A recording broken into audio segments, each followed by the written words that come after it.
Mtshweni abazalwane bonke asebenza nabo kuma office abasebenza kuwo abazalwane bonke abasapota lo mbono ifayifoli yonke ngiyanibingelela bathandekayo egameni likaJesu. Abazalwane ngiyabingelela ekseni egameni likaJesu Kristu. Bathandekayo ngiyabingelela ngegama likaJesu Kristu. Bazalwane ngiyabingelela egameni likaJesu Kristu. Hallelujah. Kayelani bazalwane ngiyabingelela. Ngibingelela egameni likaJesu Kristu inkosi. Hallelujah. Bazalwane ngiyabingelela.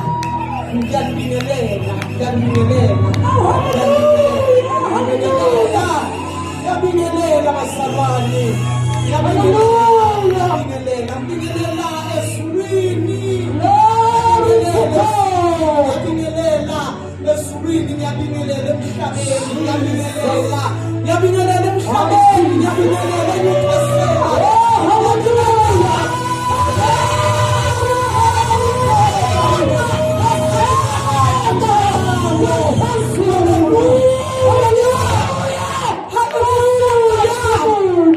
Jesus. Yo. Phakathi bazalwane, ingcwele inkosi. Ingcwele inkosi. Ingcwele inkosi. Ingcwele inkosi. Ingcwele inkosi. Ingcwele uNkulunkulu. Ingcwele uNkulunkulu. Isaya ngambona ehlala esihlalweni athi umsila wengubo yakhe wagcwalisa ithempeli. Ingcwele inkosi bazalwane ngiyabingelela egameni elinamandla, igama likaJesu Kristu. Sabuya uNkulunkulu ekseni wayibonakalisa ukuthi uNkulunkulu. Ngokwezwe lobumnyama ngani yami bingekho lenkonzo, bengeke la ibe khona inkonzo, kodwa uNkulunkulu asimkhonzayo. Abonontombazana yakithi uMiriam mabeqeda ukuya lulwandle olubomvu adonsa isigubhu sakhe esigaxa ehlombe abesiyasibetha athi uJehova indoda yempi usethatha ihashe nekweni wakunikisa nolwandle, kodwa thina sasinda. uJehova uNkulunkulu asimkhonzayo. Ngiyacabanga ukuthi na umbonile ukuthi yaphila lento asikuyo, usayidudulile uSomandla waze wayichitha yomnyama, kodwa thina simila siyamemezela Nkosi yabuya. Ngiyabingelela apho kodwa ufika nje usumama ngenyawo mntwana mhlala phansi uyafika kungcono umfundiseni betholile nechoshana eseshini yokuqala okubeni wesi nje ukuthi usumathi ungena ubusuma ngenyawo. Ayihlala phansi apha. Amen. Bathandekayo. Babukambo. Singathi singashaya isandla simemeze. Sibethekayo. Sibonise simtshele ukuthi ulungile uNkulunkulu. Simtshele ukuthi ulungile akasenze bazalwane. Sithi ulungile uNkulunkulu. Ulungile somandla. Ulungile akekho njengawe. Ulungile Nkosi ekasimakade ayihlefi le asiqedwa thina simutho nakasimakade sakuthwa thina umdala wayisuku thina siya mufa thina siya phambili nomphelo uduma kuba uNkulunkulu akawulingisela ngamandla inqola inkosi. Hallelujah. All right.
Inqwele uNkulunkulu ngwele yedwa uthi umfana wami lapha isisekhaya ithi ngudwini uthi maye ingcwelisa uyingcwelisa yedwa afulathela abantu ayingcwelisa yedwa ngoba kadinga abantu ungcwele ngaphandle kwabantu ungcwele uNkulunkulu mayisethe uNkulunkulu lento ilungile makusho yena noma ngabe behlena abantu ibukeka ibheda kangakanani kodwa mayisethe uNkulunkulu umfundisi ukulunga lento mayisethele ukulunga uNkulunkulu wenza ukulunga kwenzele igama lakhe azenzele yena uNkulunkulu ungcwele uNkulunkulu ngiwanqobile nishashise ngihlale phansi masiya madoda mangifika late wena ngamele engithandayo ufika late Nkosi wena osheshe uhlale phansi. Amen.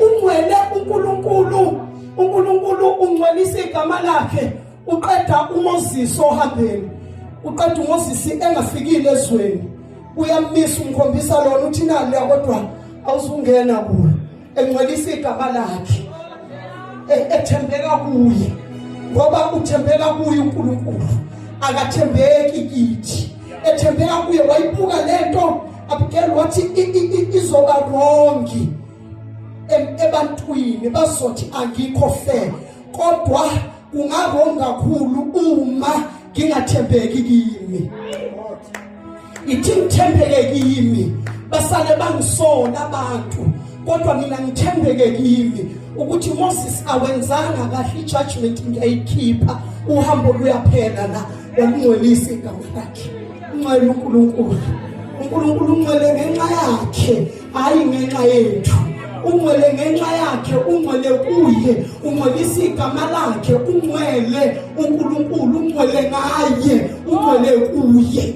noma wena lonto ikaka kangakanani uNkulunkulu ungcwelisa igama lakhe mayithi lento ukulunga iyikho ukulunga noma ingqondo yakhe ingavumi leyo nto iyikho ukulunga mawukulunga kaNkulunkulu kuyilokho yikho ulungile uNkulunkulu uvama ukulunga ngendlela esuka wrong kubantu indlela zakhe zokulunga ayihambisani nezethu yikho ethi indlela zami phela iphakeme mina ngihamba phansi nemicabango yami akuyona yenu lento lesuke singayi-understand isixaka ubungcwele bukaNkulunkulu bunjalo usuke selingcwelisile igama lakhe. Haleluya.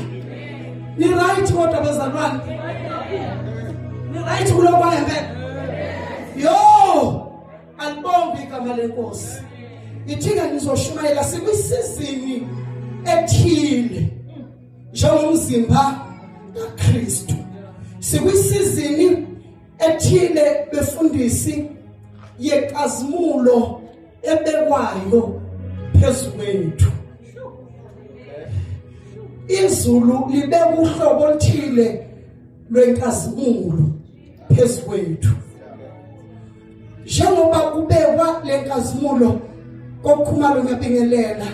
Ngikwazi nje ungabingeleli awungeni kulabo abantu kuthiwa nani nonke. You are the elder in the ministry. Ngiyakuhlonipha ngiyabingelela egameni likaJesu. Sinikeze izandla siyabonga. Jabula ukubona. Akangeni kulabo kuthiwa nani nonke. Namhlanje sike ngiphatheke uma ngifika kubantu abathi nani nonke ngithawe imali okubala nami njalo. Mina phela sengaphuma kulabo kuthiwa nani nonke. Ngayiqeda leyo nto leyo.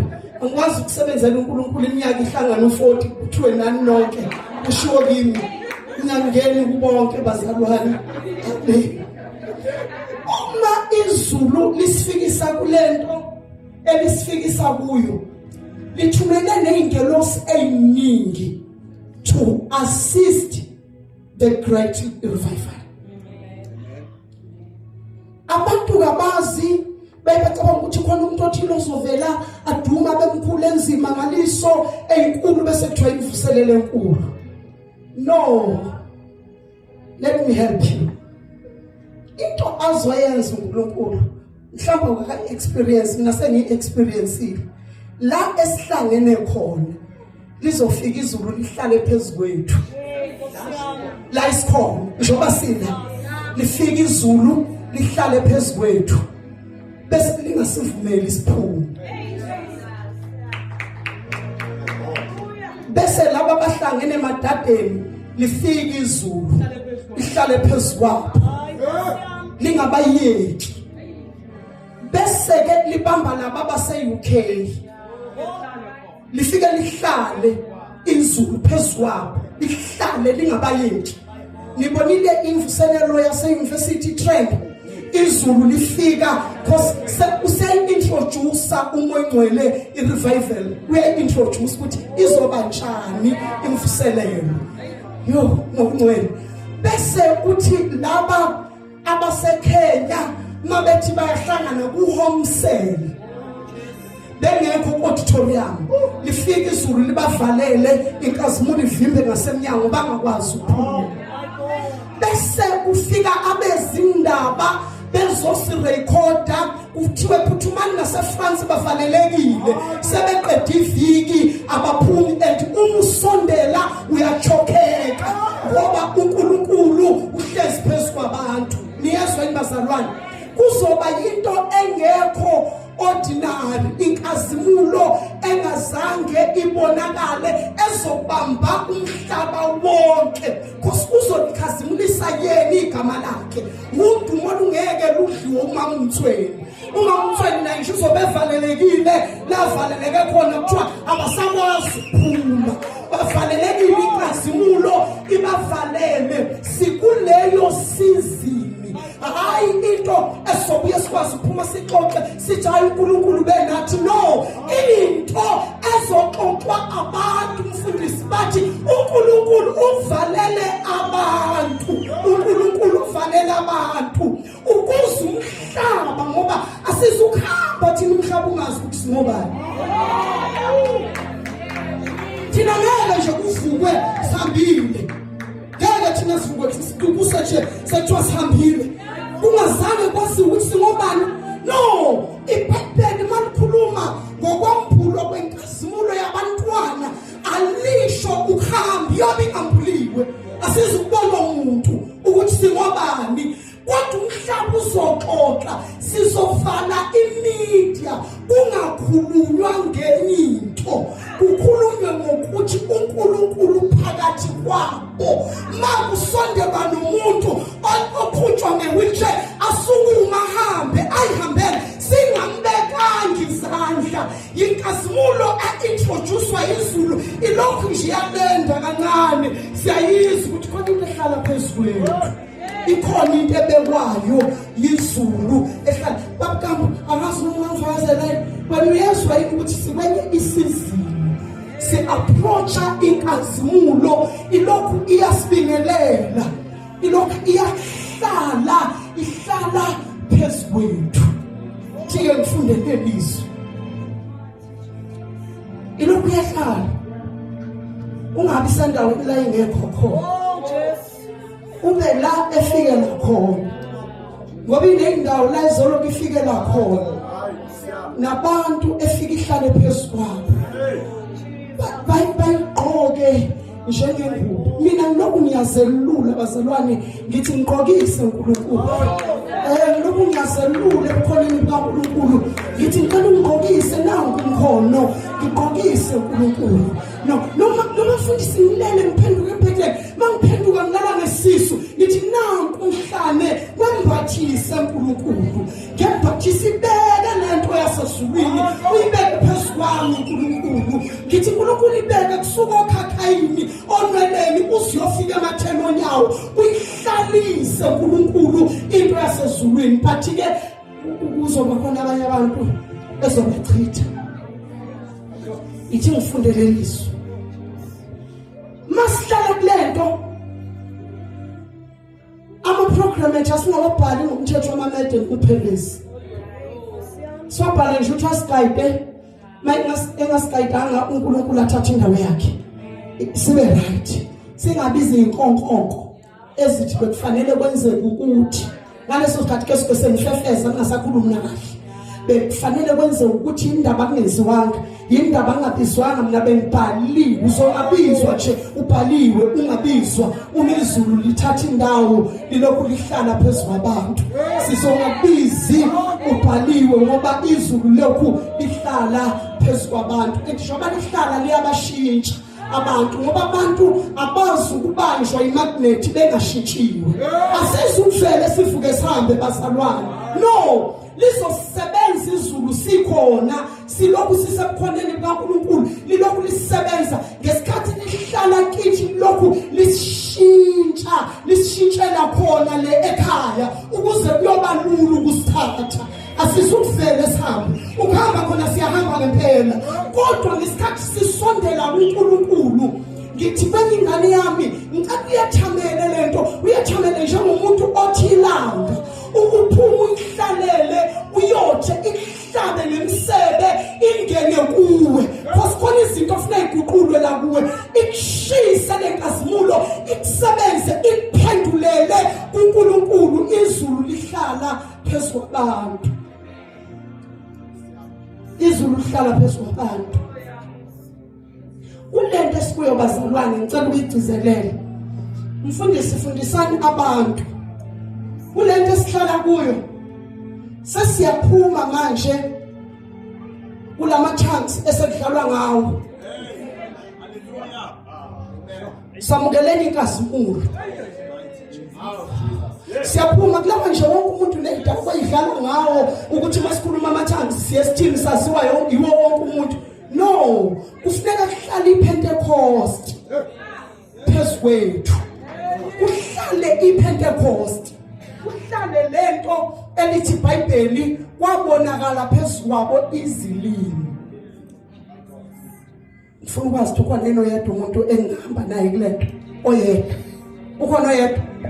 Angidingi mina abantu abaningi bazalwane noma ngiziwe umuntu oyedwa ngoba right lithi iBhayibheli ufundisi kwabonakala sizobayeka koshakhala bashikhala sifuna iPentecost elibonwayo abantu because lithi iBhayibheli leza ilimi zabonakala. Angazi bazalwane noma niyezwa yini no lalelani bazalwane lithi iBhayibheli kwabonakala phezu kwabo izilimi.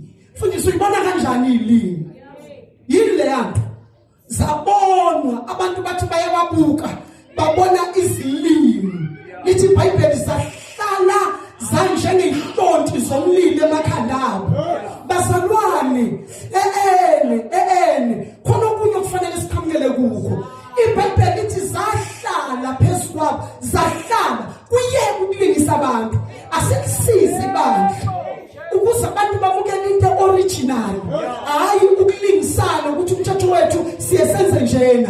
Kodwa into yasezulwini yehle ilente ifike ihlale uma ikhava lo abona umfundisi ukuthi nangu imembosa idilika isuka ekhanda, nansi yehla nomzimba wakhe ihamba naye, ushrika wena umlentsha uncibilike entweni yasezulwini. Awubasalwane uncibilike wena entweni, hayi ukulingisana. Mfundisi sifike entweni ungaphakamisi izandla ngokujwayele uyiphakamisa, kodwa umuntu oluthi phakamisa izandla manje. Ungasukunyiswa ukuthi ujwayele ukusukuma, kodwa ngoba umuntu oluthi usungasukuma manje ume ngenyawo uhlale phansi, ngoba lithi izulu uhlala manje ngesikhathi lento ibekwa phezu kwethu. Asinahambi ingabekiwe into yasezulwini phezu kwethu, kufuneka ibekwe siyemukele. Base becommunicate ukuthi hayi wena yini indaba manje wena kuzwe ngolimi lwami. Uyithatha phela into ukuthi ukhuluma kanjani wena ulimi lwami mina ngikuzwe ungathi lolu ulimi wena wazalwa nalo. Base becommunicate into ukuthi into engixakayo ikhanda lakho liyavutha, athi ayike nawe nelakho liyavutha.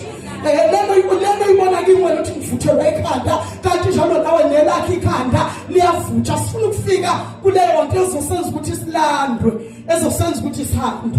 Angikhulume lento bazalwane bese ngiyaniyeka ngiqhubeke neprogram, ngoba noze ngithisa ngiphuca iprogram nani yenze ngemali yenu bese ngisola. Ngiyacabanga ukuthi umoya usukutshelile ukuthi ngizofunda phela masisonke kulento. Kanti wena ukuphi? Asikhondaweni masindawonye bazalwane fanele ngobosu ukutshelile. Sifika nini kanti lapho? Sifika nini entweni ethi usuyazi ukuthi ngizofunda aphume ngenyawo ufunde? Hayi bazalwane, ngidlala ngama ayingenzi kanjalo. Mina mfosimelane ngijahe entweni, ngifuna mina ukufika entweni yokuthi izulu selidilike kahle lahlala phakathi kwabantu. Lengane yameshayayo ilale ngesisi lapha ngasemnyango, kodwa ikeyboard ekhasi. Mina ngifuna ukufika lapha, angazi ukuthi mina ngikuphi bazalwane, uyofisa ufika nini. Mina ngifuna ukubona lokho bazalwane, ngifuna mina ukubona izulu lifika i-take off. Masithi sola ukuthi oshayayo ulele lapho uyarola lapha, izulu liyampressa liyamqeda liyamqayina liyamcindezela. Sithi sibuka ikeyboard sibona amabhathini eshona phansi ephakama sabaphakathi kwethu abasezulwini, sabaphakathi kwethu bafikile. Kuthiwa abantu basezulwini baphakathi kwabantu, ngoba abantu basezulwini bayakwazi nokushaya, bayakwazi ukushaya. Kuyadlalwa lezulwini, basidlalele bazalwane. Lengane ilale phansi ngesisu, izulu lingene kuyo, lifaka ama-strings la kuyona, eyothi mayisukuma ishaya abantu bagwala umlilo. Yilayinto esifika kuyo bazalwane, yilayinto esifika kuyo. Akufanele ngaphakathi kwethu. Awe Jesu, ngiyashimazeka kodwa nini uthi uJohane ufanele wena ukuthulelwa imqhele, ngoba wathi uNkulunkulu wamenza waba wabantu.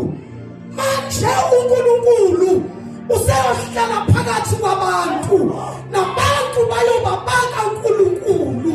Lento esikuyo ithi uNkulunkulu akahlale phakathi kwethu.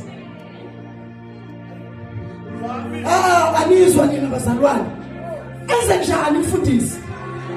Ahlale uNkulunkulu, ahlale. Siyeke imisindo, siyeke ujwayela, siyeke yonke lento esiyenzayo, kodwa sifike sihlale phansi bese sithi uJesu wasikhokhela ukuthi wena uhlale nathi.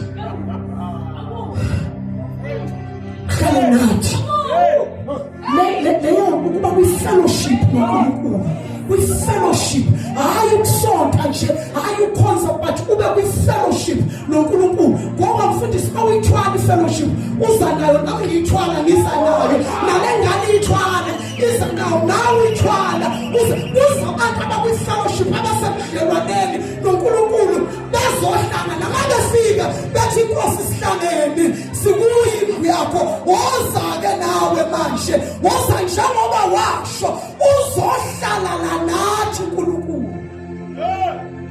Asidinge kubeka muntu izandla.